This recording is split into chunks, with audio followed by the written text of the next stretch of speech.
about time for some good news?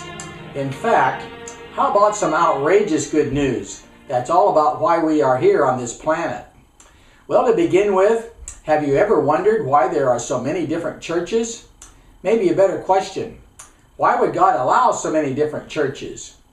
Well, the answer to that might surprise you. In fact, it may even tick you off somewhat.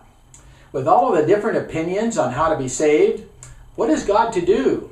It's sort of like having two spiritual ball players on opposing teams, with both praying to win the game. Whose prayer is God going to answer?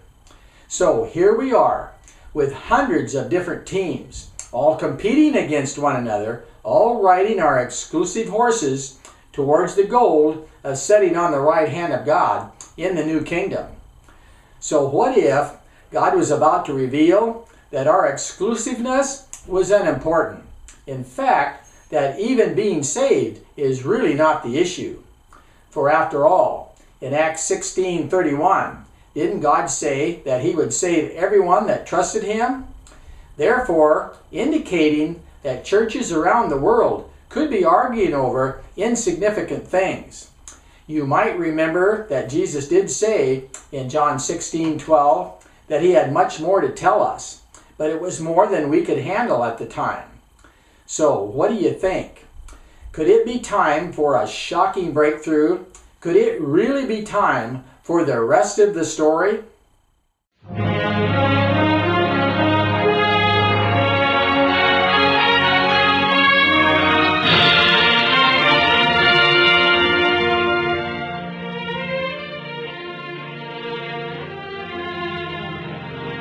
What do you mean we all had to be deceived or we wouldn't know the difference? I'm not sure I like that concept. That could even tick me off. And what do you mean there's more to the story that Jesus couldn't tell us?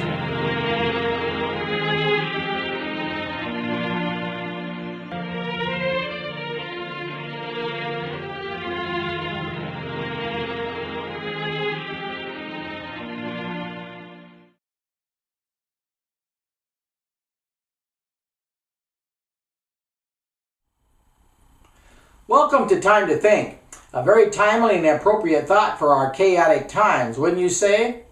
This presentation should sweep away many mysteries from your mind as to what's really going on within our world and why we are here. By the way, I'm Ed Sager, the author of the books and CDs offered on this site. You will soon discover that I'm the type of person that has to know how things work. You know, the 10-year-old kid that took the grandfather clock apart. So what can I say? I even have to know how spiritual things work. It even has to make logical sense. So when I was told about sin beginning in heaven with Lucifer instead of Adam and Eve on this earth, the logic of all that simply jumped out at me to where there was no turning back. And here it is in early 2011, and it's been over 35 years of writing and pondering this message. The concept is called the Great Controversy View, based on the biblical rendition of a political controversy exploding in heaven when Lucifer campaigned to become the leader of this vast universe, therefore causing the need for God to create this world in order to reveal to all the cause and results of evil. The concept is described loud and clear in 1 Corinthians 4:9, referring to this planet as the theater of the universe, a place for evil to be played out, or in other words, to run its course. This website will also reveal how God is going about the task of forever securing the safety of the universe against evil ever happening again. You will also discover God is allowing deception within our most sacredly held spiritual beliefs in the process of preparing us for the grand finale of all deceptions, when Satan attempts to impersonate the second coming of Christ. Now, along with this introduction, I want to make it very clear that I'm not here to lure you away from your present following. Instead, the intent is meant to enhance everyone's perception of God the Father. And I repeat, to enhance everyone's perception of God the Father that many may not have been aware of. And since this is going out over the internet, and if you are not a pastor or spiritual leader, I highly recommend that after you have read or listened to my stuff, that you first share this with your pastor or spiritual leader. Now for everyone, I want to emphasize much gusto in hanging in there with your trust in God, to be open in receiving the shocking information that Jesus couldn't give us long ago. I promise that as your eyes are open, your trust in God will only be enhanced to overflowing as God reveals His ways of teaching within His everlasting love for each one of us.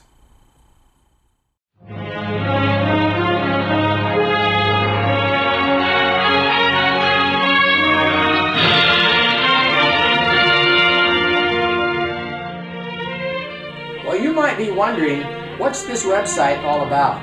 What makes it so special?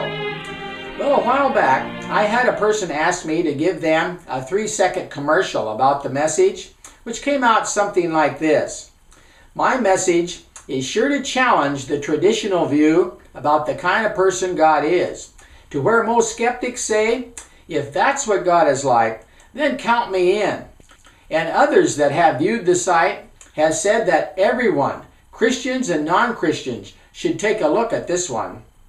Well, at any rate, in explaining what the Great Controversy view is about, maybe I should inform you that this message could shock you into a state of denial, which would be perfectly normal, as most first reactions are not to agree. But after listening to the heart of this message, the comments come back, "Oh wow, I see your point."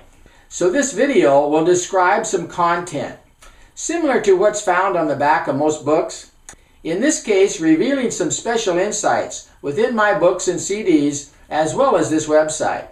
Of course, these thought-provoking statements and questions are meant to stimulate your thinking and curiosity for what's ahead.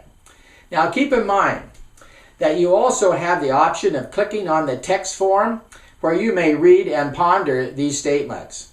So since I did say these were thought-provoking statements, would it be okay for me to say that this is where you really will want to take time to think? So to begin with, this might be a new thought.